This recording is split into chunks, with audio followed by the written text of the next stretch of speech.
In with you here. We have the happy circumstance of talking about the 65th Street roadway improvement project, and let me tee this up a little bit for you. These residents went ahead and used the road policy to have their road paved. They've decided on a particular type of project. The city has empowered you to go out and get bids on this project, and it looks like those bids came in a little bit low, which is good for the residents and good for the city. So if you can go ahead, now that it's teed up, I'm going to hand it over to you and let you take it from there. Thank you, Mayor, Council. Tonight, we're here to accept the bids and award by resolution a construction contract for the 65th Street roadway improvement project. As the mayor stated, this project is going through the Minnesota State Statute, Minnesota State Statute, Chapter 429 assessment process. This project was originally petitioned by the residents. There was a public hearing held to order the improvements on September 5th of 2017 regular council meeting. I've attached a letter of recommendation and a bid tabulation summary indicating the recommended low bidder as North Valley Inc. of Now Then, Minnesota, with a grand total bid of $41,287.36. Their bid was approximately 8% below the construction estimate of $44,777. The improvements are to be funded by special assessments, like I mentioned, to the benefiting properties in accordance with the assessment policy adopted by the City Council. An assessment hearing will be held once the project is complete. It's tentatively scheduled for August 7th council meeting in a couple months, I guess. The final project cost will be declared once the project construction is completed, and the final project completion date is scheduled for June 30th. So with that said, I would entertain any questions that you might have. Very good. Thank you for that. That's good news there for those residents. Mr. Lunu. Brad, I got a couple of questions. So the first question is, approximately how many feet of road are we talking? I believe it's around 700, Councilmember Lanu.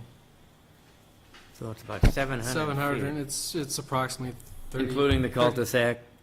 Yeah, 33 feet wide, I think. Yeah.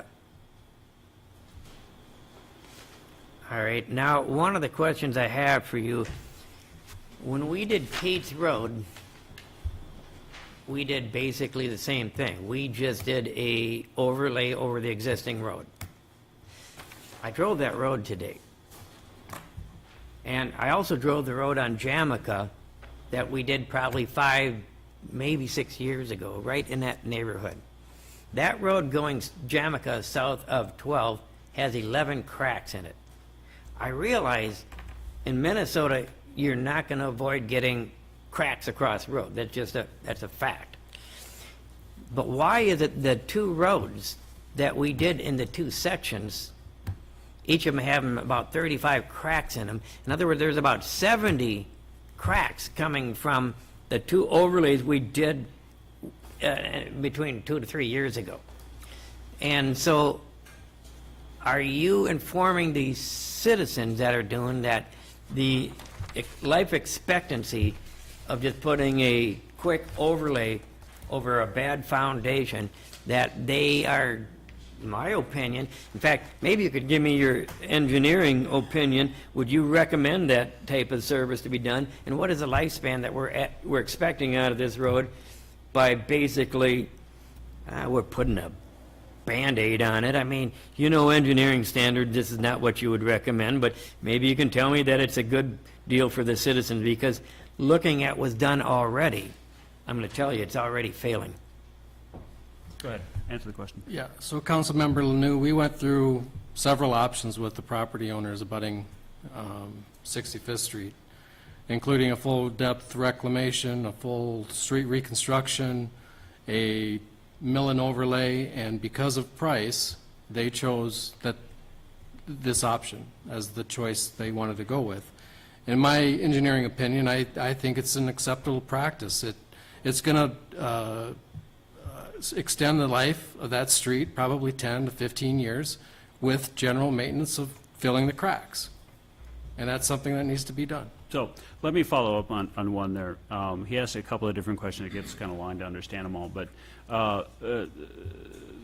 number one, the residents chose this, correct? You did not choose this from an engineering standpoint. Yeah, like I said, I gave them several options based on Okay. engineering principles. Now, on those options, based upon engineering principles, did you give them some sort of an idea of timeline for each of those different options? Correct, I You did. did give them I that timeline? Time and cost. Time and cost. Okay, very good. So they made this decision in your perspective with full knowledge of what they were getting themselves into, for lack of a better term. Is that correct? Correct. Okay, so these residents are adults. I respect their choices. I respect the point, or the effort that they put into beginning this project and seeing this project through, and then making an informed decision based upon the engineering that was presented to them. So thank you very much. Mr. Carr. And it's, and then Brad can speak to this, but nobody's disputing what Larry has said about, rebuilding a road. I mean, that makes perfect sense. Right. It's always about the price. And it's been said before, and I'm sure you can expound on this, you don't have to, but if you totally reconstruct a road, now you go to a different level for permitting, stormwater ponding. There's all that stuff that has to come into it, and if that road needs it or whatever, that just jacks the price way up with all the permits and conditions required. So it's so we're a small community, limited government. People have their own choice, and if we can not entertain some of those things, and the residents are happy, and don't entertain the whole storm sewer and everything, stormwater runoff and the whole thing, so that's fine. And it's a road that's in better shape than it was, and I'm pretty happy that people are deciding to start doing this. Like the mayor said, and we've had several conversations with the residents, they understand what they're getting. Yeah. They understand they're not getting a brand-new road that's going to last 35, 40 years.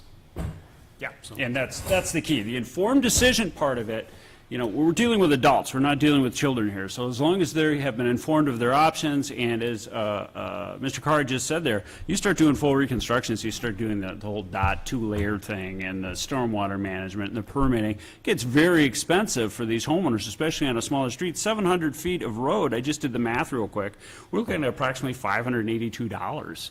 That's pretty cheap for a lineal foot, and to have that thing redone like that. That's not bad, and they're going to get 15 years out of that. With some decent maintenance on that, they may get more. There's not a lot of traffic down there. You've just got the residents down there. It's not like they get a lot of heavy vehicles in there like some of our more traveled roads. So they may get more life out of that. If there's no further questions, I'm going to go ahead and call for a motion to move forward on this. Mr. Carr? I'll make a motion to approve, I'll second. and that would be Resolution 2018-08. Correct. Very good. All those in favor of moving forward with this resolution as stated, please signify by saying aye. Aye. Aye. And those opposed? No. Okay, we have 4-1. Thank you, gentlemen, and congratulations, residents on 65th. You made a good, informed decision, and we're happy that you moved forward with that. Good for you. Brad, let's go ahead and move forward to the 2018 roadway maintenance and the authorization for bids on that process, please. Sure. Mayor, members of the council, the last several years, we've been following the city's adopted seal coat and roadway maintenance plan. This year's projects include 107th Street, Jamaica to Joliet, Jody Avenue Court and Circle west of Joliet, Justin Trail from Highway 96 to Joliet, 96th Street and Gennaro Court east and west of Justin Trail, and Greneleth Avenue, I hope I said that right, south of 117th Street. This year's project will be similar to last year's project, where we'll have a combination of patching and seal coating. We typically would use Brockman blacktopping. We currently have a contract with them to do the patching. We would go out and inspect the streets before we would seal coat them with some of our construction observers to identify the areas where we want to do the patching. We would contract Brockman to do that work, and then we would schedule the seal coating. So the estimated cost for this year's roadway project is approximately $69,498. The 5-year seal coat roadway maintenance plan is attached for your review, which I had mentioned. And the budget for this year's project is $68,000. So depending on how bids come in, we can reduce the amount of streets that we do, or perhaps even increase. So With that said, I would entertain any questions. I want to, just very quickly, Brad, point out so that the residents and the folks who are here today with us at the meeting, the last sentence in the first paragraph is letters, a standard letter will be mailed to the property owners along each roadway. Letters will be sent by the end of May and will request resident feedback by the end of June, okay? Now, I'm going to back up a little bit. By notifying residents that their road is scheduled for maintenance, residents have the ability to petition the city for a project and supplement the cost partially with city funding already designated for these uses. So, for example, 65th Street. You all just saw us approve that $41,000 bid for 65th Street. The way that that project was triggered, if my memory serves correctly, and just go ahead and stop me where I'm wrong, is that letter was sent out because we were going to do maintenance there, and those residents said, well, wait a second, there's some city dollars available here, so let's go ahead and jump on this project and get it done. So they had both the benefit of some city dollars that were slated for maintenance, and they ended up with a lower bid than they thought, so that's going to be a much more affordable project than they'd ever thought it was going to be. Is that the correct process, Brad? I apologize for not making that point, Mayor. That's okay. We do send out letters to all these residents along these streets. That way, like you said, they can come forward if they would rather petition the street and get a better maintenance plan than just a seal coat. Whatever project they That's- decide upon. Exactly. Right. So So- we will be mailing those letters out by the end of this week. Okay. And hopefully, by the end of this month, we can get together with those residents that are willing to petition the city for. And we encourage those Larger residents. improvement. Yep, we encourage those residents to take advantage of these maintenance dollars. Mr. Lanu? Brad, have you driven each of these streets that are recommended here recently? Have I driven them? Yes. Not yet. But I plan to. I plan to inspect them before we do the seal coating. So we're considering action to adopt them, but we don't know if they warrant it. Now, in 2016, you did a pretty extensive road grading project, and I believe it's on the city website. So some of these roads, and what I'm getting at is I want to make sure that before we seal coat, patch, seal coat, and put chip repairs at, is this just another Band-Aid? Is this going to actually extend the life? Because not all roads that I've seen out there, we've got an awful lot of roads in Grant would not warrant seal coating at all. So my question is, have you reviewed to see that these roads are candidates for it? Are we simply taking it from a list that we had set up maybe 4 or 5 years ago and say, they're in the matrix to be done, so we're just going to put them on the list before we make a motion to seal coat these particular roads? I would ask that our engineer go out there, review, and say that they're actually worthy of it. Brett, that's, was not really a question, it was more of a direction to you to go out and check these before we vote on them. Unfortunately, it's in front of us here tonight, so I will count on your smarts. I'm going to go with the clerk first and then Mr. Carr. Mayor and council members, the action item here is just an authorization to go out for bid. That doesn't bind the city to any project. A full review of the roads will be done, and certainly if the city engineer doesn't feel that one of these roads should be done under this plan, which has been in place for quite some time through the city, it will be eliminated from the project. And this plan is nothing more than a matrix, just to put people's minds at ease a little bit. It's a matrix that we use to set these up and to put the paperwork together, and then, of course, the engineering staff goes out and makes sure that these are good candidates for this, and if not, then we don't move forward, to Mr. Lanu's point. Mr. Carr, I'm sorry, go ahead. Well, and I hate to contradict our city administrator or whatever, but we set this plan up for the specific purpose of doing something on these roads every so often. So I would never vote to eliminate any of them. And all due respect to Brad, but he's not going to say this is, he could look at it and say, well, yeah, I know it's going to last a couple of years, but that's our plan. And the purpose of that plan is to provide them with some kind of maintenance because they're paying taxes. Every so often, they are going to get some. It's not the best. And then eventually encourage them by the process of sending the letters out that if we miss them this time in another 5, 7, 10 years, that they'll say, Uncle, and let's do something else. And then it's up to them, whether it's a full reconstruction or an overlay.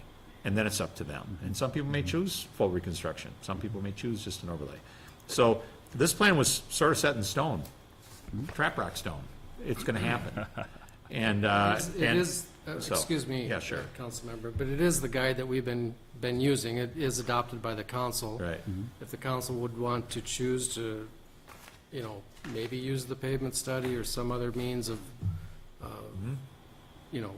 redoing the CIP, we can certainly entertain that. Absolutely, we This is the could. guide that we've been using, and Absolutely, yeah. that's what we brought forward. And just to make that clear, Mr. Carr, if you're done, and, I tend to agree with Mr. Carr here. He's right. When we put this plan together years back, these streets do deserve this maintenance. These people pay these taxes. They are on a rotating schedule, and when street maintenance comes up, they should have some street maintenance done. They paid for it.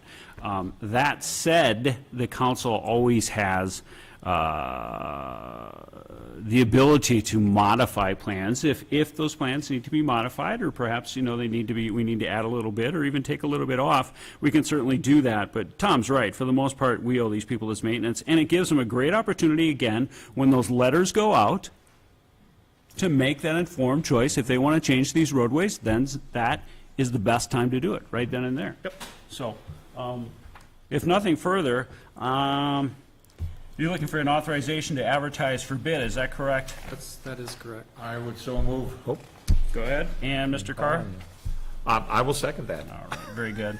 All those in favor of authorizing the advertising for bids, please say aye. Aye. And those opposed? No. All right, thank you very much. And Brad, we're going to jump you right into, we got a lot on the plate to hear for you tonight. We're making you work for your money. Consideration of special roads projects. The authorization for bids on this one, Brad. Yes, thank you, Mayor and members of the council. The following projects were identified by city staff for the special roadway project for 2018. Those projects are the wetland fill and guardrail installations along Keats Avenue, wetland fill and guardrail installations along Jocelyn Road, and then Keats Avenue, the portion that hasn't been done in the last couple of years, which is just south of 65th Street to 67th Street. So just to give you a little bit of background on Keats and Jocelyn, these were the roads that we raised approximately 2 feet last year due to flooding. We had the opportunity to get some really good milled material that was off of a county road and placed on our roads. We quickly got that completed, but with that project, it really steepened up the slopes, mostly on the east side of the roadways where the wetlands are, so it's our recommendation that we put plate beam guardrails along these stretches of the road, of each road. Those costs are approximately $70,000 for both of those roadways. And then the other project that I mentioned is Keats Avenue. Like I had mentioned over the last few years that the city has made improvements to the paved sections of Keats Avenue between Highway 36 to just south of 65th Street, so we're recommending to do that last portion between 65th and 67th. The approximate cost for that project is $45,000. So we're looking at a total estimated cost for both projects of $115,000, and the special roadway budget is approximately $129,000. With that, I would entertain any questions. I started special road projects. It's growing. Sharon laughing back there in the background? Thank you. Thank you. I got her to laugh, so it was worth it. I'm fine with the special road projects. The only problem I have is the city has some unexpected expenses for this year, and I'm a budget guy. I want to stay within our budget. I think the safety issues for the most part of the guardrails, I think we should do those. I would approve of those, but if our unexpected expenses are, if we don't know what those are going to be yet, but if we tabulate those, then, and we cannot do Keats, and I think that's just, we can't, because we need to stay within budget. If we do Keats, that's a council decision, then we're going to have to sharpen our pencil, go back through the budget and cut 10 here, or not 10, but like 3,000 here, 2,000 there off the budget of other line items so we can stay within our budget and maybe use some of our reserves, but I'm not big into dipping into those either. So that's my comments, but I think the guardrails are a good idea. All right, Brad, stay with me on this. It might take a minute. Okay, couple things that'd be, before we get too deeply involved in this project. First off, if you had been to some of the Valley Branch water meetings they had before, part of Keats Avenue, City of Grant doesn't own. That was brought out at the Valley Branch. So I don't know if we're addressing that issue.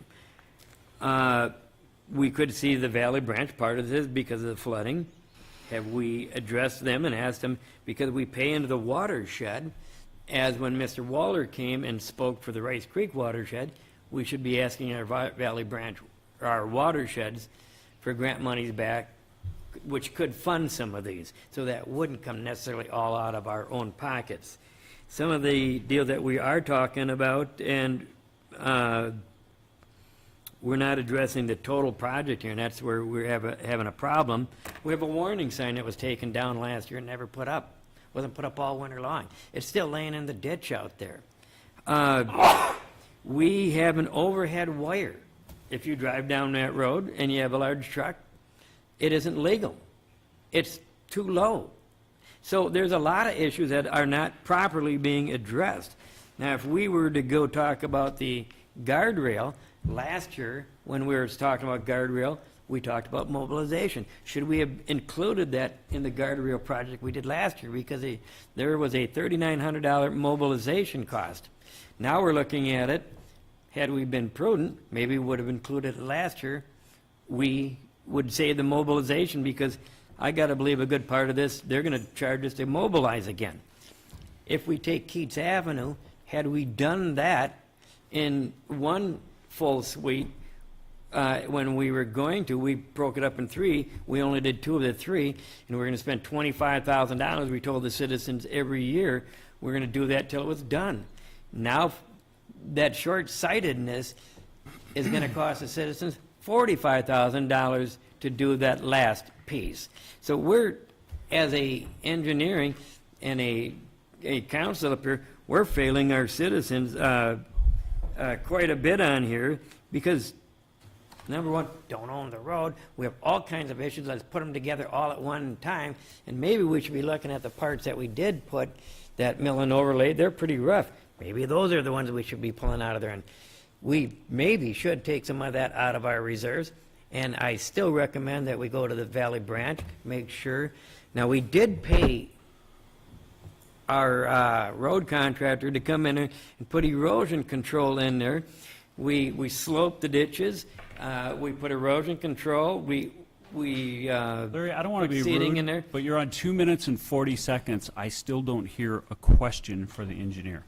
Well, you don't want to be rude, but that's just the way it is. You're going to have to listen to some of the questions I have and said, can we look at this as a complete project, looked at everything? Because there are an awful lot before we move and pick this and make a motion.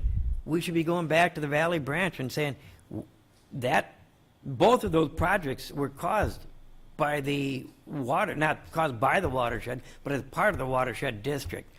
When we are asking to go and reslope these banks, have they been addressed? Are they going to allow us to do this in a timely fashion? Have we done it? Because it does require them to get involved if we extend those banks and put guardrails out. So I also state that I think it's time that the council directs our engineer to see if we can get grant monies from our watershed, because our taxpayers all pay into it. Just as Mr. Waller said, in the Rice Creek in the last 3 years, we paid over $1 million in Okay. watershed, and we've got Brad- nothing in return. Brad, I'm going to ask you to answer the question that I heard from Mr. Lanou there in 3 minutes and 20 seconds. Have we contacted the Valley Branch watershed in order, and I'm pointing this toward both professionals at the table right now, in order to pull in any dollars that may be available to do this work comprehensively? Just answer that in a comprehensive manner. We have been in talks with the Valley Branch Watershed And District has Valley about this. Branch indicated that they would be willing to offer us any funds toward this project? They have This particular project we're talking about right now? the guardrails. Yes. Mayor and council members, there are no grant dollars available for this, but There are not. the watershed district is working with the city. Yes, and the watershed district is working with the city in order to take care of the overall flooding problem. I think that would be fair to say that, not the actual road issues, which would be a city responsibility. I think And that's I'll fair note to that say. Excel is aware of the wires out there. They are working on getting them moved. They kind of had to wait until the frost got out. and- I'm yeah. amazed that I'm just hearing about a warning sign that's been sitting in the ditch for months. first I've heard of It's- that, too. It's amazing. It's been sitting in that ditch for months, and we've just heard about it tonight. I wish we would have known that earlier, could have done something on that. Mr. Carr, It was brought up several meetings ago. thank you, Larry. Yeah, and I really don't know, what Mr. Leno was talking about, but as far as the big picture that I kind of gathered is we've never really been a tax and spend kind of community. We're thrifty. And we do things in stages because we did, and at least by moving through in stages, we get stuff done. We don't have all the money in the world to do it, and our residents don't want to be taxed. We've gone through this multiple times in different projects. They're happy seems happy with what we're doing. And we're moving along as best we can with what we got, and that's the way we operate. So Mr. Lou thinks he can come up with extra money. He can certainly find it. That's great. I just think we're just going to keep on doing what we've been doing, so. Mr. Leno. Yes, Councilman, let me get you, so I'm not going to call you Mayor, Carr. I think you just missed the point that by not spending the $25,000 to do this last piece 2 years ago, now that same piece is going to cost $45,000 according to the engineer's estimate. It's short-sighted for the city. We have money in reserve. We could have self-funded it and saved the extra $20,000. I don't think we're making that kind of interest on our money sitting in the bank over there. So some of the short-sightedness, like I said, the guardrails we should have been looking at last year, if we had included that, you knew the guardrails needed to be in. They were spoke about last time. We asked for it. In fact, now we're going to pay mobilization all over again. And on that grant for McCusick, had we asked for the two Larry, roads, We're not talking about McCusick. I have to interrupt you because you've gone off subject here. So I understand what you're talking about. You wanted the mobilization fee to be saved, which would have been, $500-700, I'm sure. no, it's Mr. thousands Carr, of dollars, Mr. $5,000. Mr. Lanu, when you start repeating yourself, I'm going to cut you off. Don't sir. interrupt me Go ahead. and throw out Do- false Do information. not repeat yourself on some of this stuff, and we're not talking about McCusick right now. We're talking about guardrails here. So let's let Mr. Carr go ahead and speak to your point, and then we're going to move forward, okay? We can't, we would have had to come up with the $25,000. Where would that come from? Reserve. I mean, well, or the, Mr. Cedarstrom, please. Thankfully, in Grant, we don't have a $20 trillion deficit. We try to stay within our budget. And, and that's what we do. I'm not gonna be a politician that comes up here and starts spending the money, the 25 grand. And we're not gonna spend ourselves into prosperity by spending money now so we save money later. That won't work. So, we're not, I won't do it. So, thank you. Yeah, I'm going to talk on Keats for just a second. We've been talking about the guardrails here for some time. Mr. Cedarstrom, if you have comments, please raise your hand. I'd be more than happy to call on you. Just let me know that you're down there and you'd like to say something, so let me know. Well, I'd love to say Well, something. please, hold your hand up. What would you like to say, sir? All right. This is beyond the copious of my diminutive comprehension, how ignorant this approach is. By waiting a year, you waste $20,000. There's no way with interest and reserves that you could make that up. It's very simple. It's kind of like going to the grocery store. You don't spend the same amount of money each time. If there's a sale this week, you may buy a little extra things because you can save it next week. And that's exactly what we have to do. We have a very limited budget, and we have to be more astute in spending it. If we see an opportunity to save significant portions, that project almost doubled from $25,000 to $40,000. And Mr. Carr, down to $45,000, excuse me, Mr. Carr is, we can't spend it if we don't have it. Well, we do have it, and we could have been $20,000 ahead of the game, and there's no way would we get interest in 1 year to, what, we're going to get $100 interest in 1 year? So it's very foolish not to be proactive. We have to be good stewards of the finances that we're dispensing. And if we have an opportunity to make our dollars stretch further rather than parsing it out. Well, we can't do it this year, we'll do it next year. Well, if it doubles the cost, and the same thing with the mobilization. We've got a couple of guardrails that haven't been done. It's $3,000 to $4,000 for them to go out and set up. If you do it all at once, you only pay it once. Why do you want to pay it twice? There's a lot of things that lack common sense that go on here.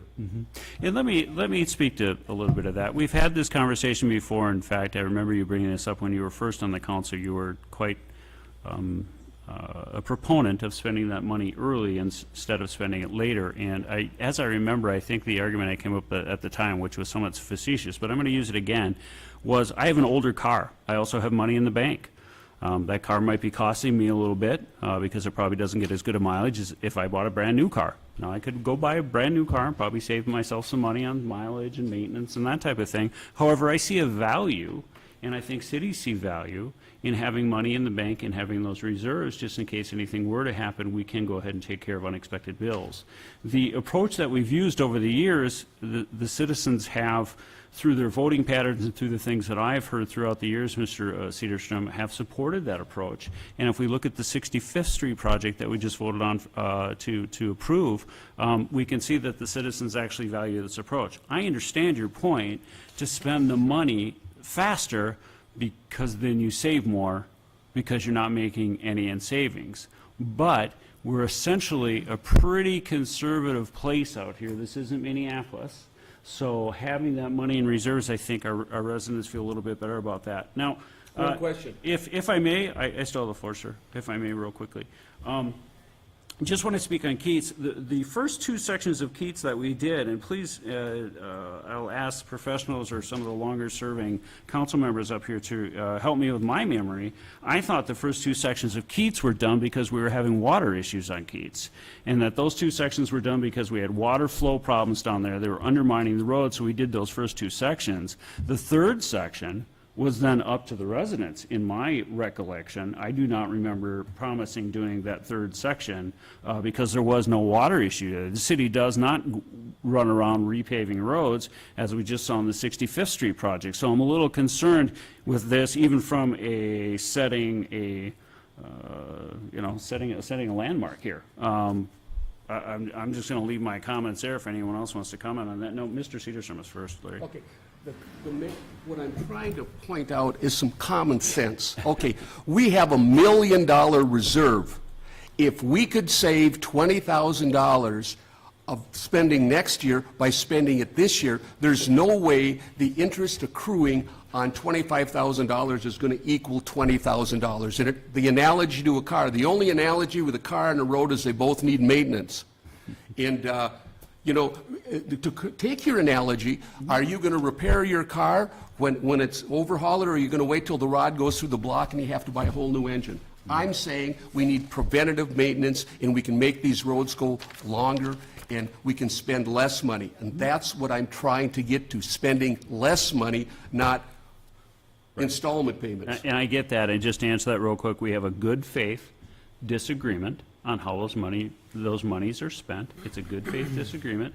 As I've said, I believe the residents have spoken about this many, many times in terms of our taxation and spending policy.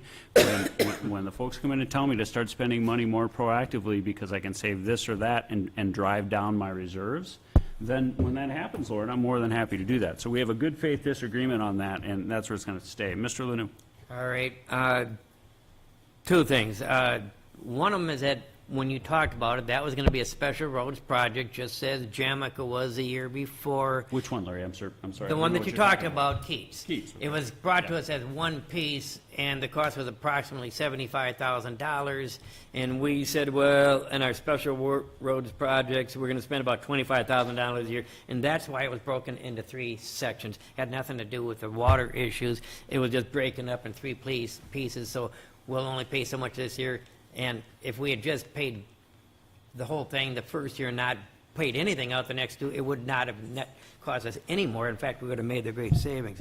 The next issue I'd like to talk on the same deal is, I read our city newsletter recently, and it did say that the city applied for $1 million grant. We're talking about funding for roads here, so We're stick talking with about me. Keats Avenue. Yeah, and I'm just talking about not McCusick. I'm just talking about, in general, it said we applied for $1 million grant. I got a copy of that grant. We're being misled as citizens up here. It was a $462,000 grant. I got the documentation. It wasn't $1 million. We're being misled Larry, there. I'm gonna Now- stop No, we're gonna talk you. about No, road I'm gonna stop funding. you. We're talking All right, I'll about, come we are back into talking about, discussion yes, and we'll do please, it. please do so, because that's where we want to bring this stuff up. Right now, we are talking about special roads projects. We're talking about the wetland fill guardrail installation on Keats and Jocelyn. We're talking about Keats Avenue from south of 65th to 67th Street, okay? What I've said here on Keats was that I believe there was a water flow improvement issue there, that we had problems there. Do either of the staff want to speak to that? Mayor and council members, there was an issue with the water that was deteriorating the roads. I don't think any promises were made to complete 3. There was discussion of splitting it up in several years. The council passed up that project last year, completing the 3rd That's right. leg of that because there were some other special roads projects that had been on the list for quite some time. I would suggest that the council move forward with authorizing the advertisement of bids for the guardrails and hold off on the Keats. There is some time on that.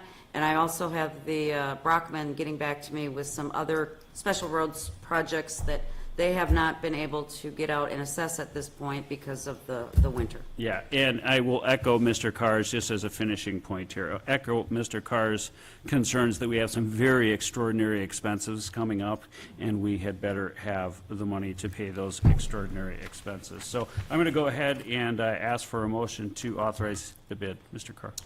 I'd make a motion to authorize going out for bid for the fill and guardrail installation of Keats and of Jocelyn. Real good.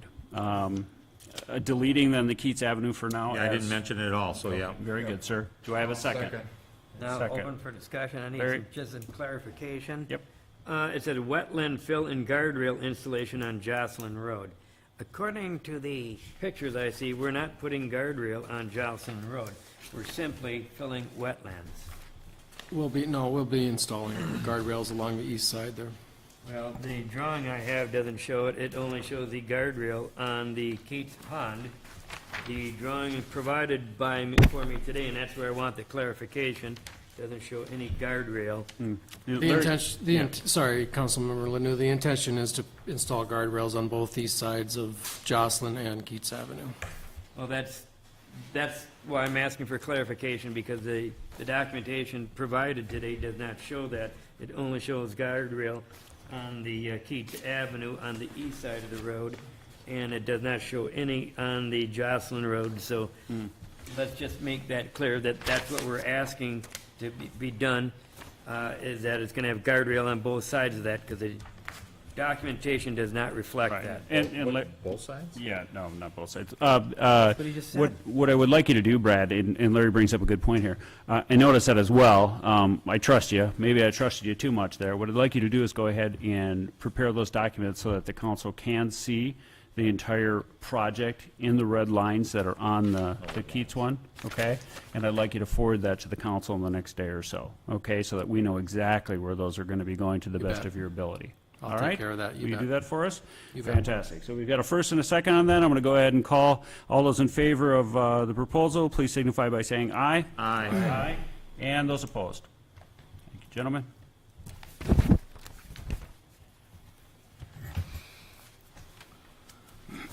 Brad, looks like we're up to the County State Aid Highway 15 and 80th Street Cooperative Agreement for that street light there. So there is a traffic signal, Mayor and council members, at County Road 15th and 80th. The county is looking to get an agreement signed between the county, the city of Stillwater, and the city of Grant for the operation of that signal, excluding all the maintenance except for the electrical costs. So the city of Grant's responsibility for those electrical costs would be 50% of the billing. Stillwater would be responsible for the other 50%. And then the county would be accepting all other maintenance responsibilities for that signal. The annual cost to the city of Grant for the electrical service is about $300. So I'm looking for a motion to authorize the execution of this agreement. Mr. Kerr.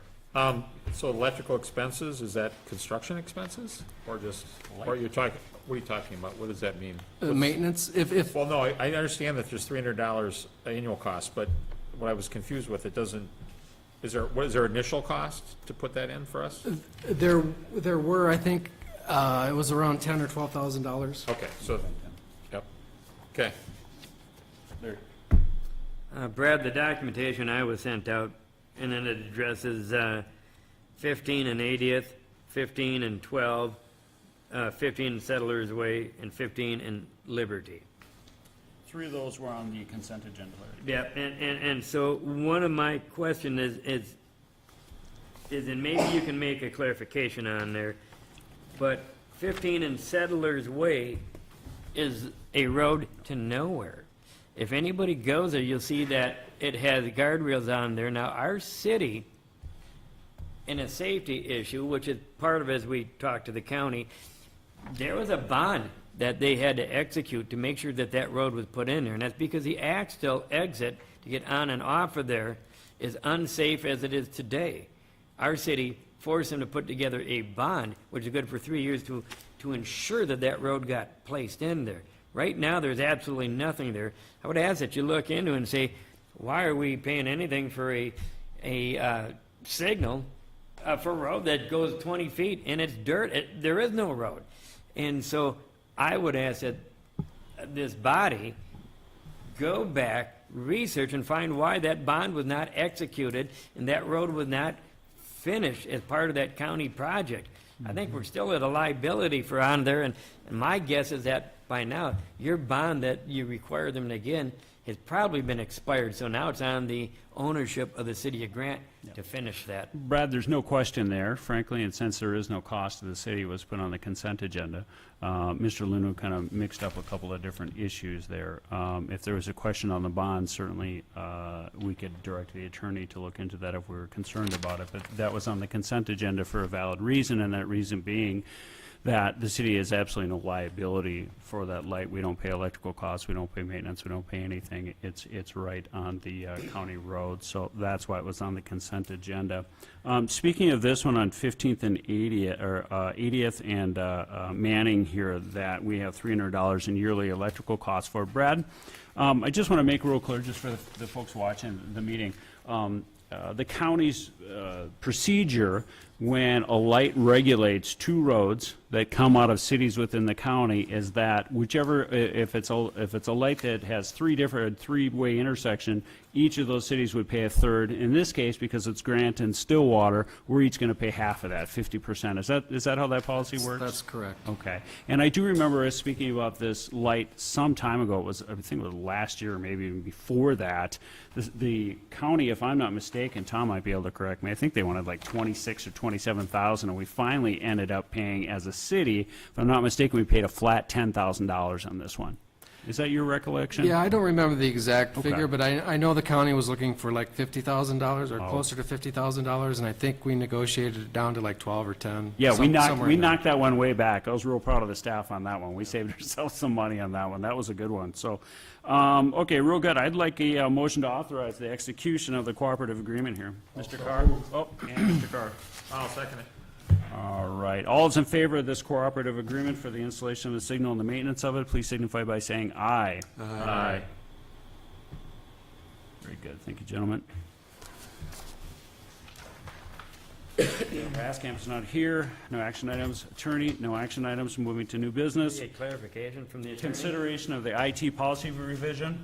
You can do that on your own time. He has no action items. Consideration of the IT policy revision. Administrator Clerk, Kim, you're up.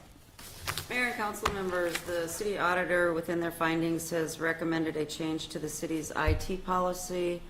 It's spelled out here on the staff report that the current policy states the changing of passwords is up to the discretion of each employee and must be documented. The proposed revision is to state the changing of passwords will be conducted at a minimum of every month.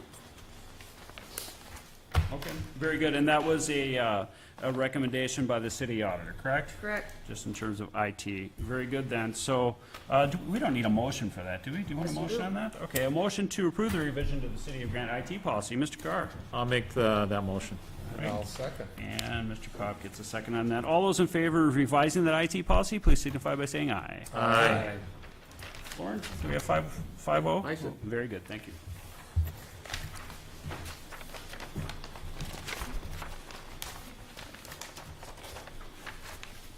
Kim, you're up again. The consideration of policy procedure revision, please.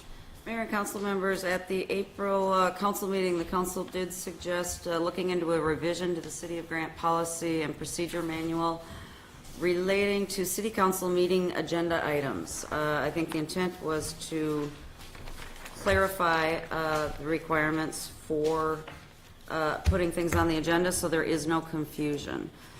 Did speak with the city attorney about this and reviewed this. The proposed changes are attached in red, but the color copier did not work. So we are proposing to, what the policy previously said is items not on the agenda are to be brought up under council or staff updates to consider for a future agenda. The revision is items not on the agenda but proposed for future agenda placement are to be brought up under council or staff updates to consider for a future agenda. If the majority of the council agrees on a proposed item for the next agenda, supporting documentation and purpose of the item shall be provided in the council packets. Anything else on this, Kim? Mayor and council members, yes, I did add the previous page of the manual just for reference. There were no proposed changes to that, but if you would notice Section 2A, agenda items, I think your policy is pretty clear on both agenda items and the consent agenda and the process for those. You don't feel it necessary to read either of those out loud? You're okay with that? Okay. Feel free. Yeah, I think I will, actually. Under Section 2, this is our Policies and Procedures Manual. Under A, agenda items. Agenda items for council meetings are typically action items that require a motion by the city council. Agenda items are determined by city staff based on action necessary by the city council to conduct the business of the city. Agenda items can be added upon adoption of the agenda by a motion, second, a majority vote of the council. This is generally discouraged as members of the public may not be aware of these additions. I highly discourage that. The council should have input on these, staff should have input on the stuff before it gets here. We end up talking about residents who do not have the benefit of being here. It's unfair. I don't like it as the person trying to run the meeting. B, under consent agenda. The consent agenda is used by many city councils to help shorten the length of meetings by using time more efficiently. A consent agenda typically groups together many items that are routine and normally uncontroversial. I added normally. Although the council must take action on these items, they do not require further discussion. Examples of items typically included in the consent agenda are the approval of the minutes, routine expenditures, and the final approval of licenses and permits. These are examples and not an exhaustive list. So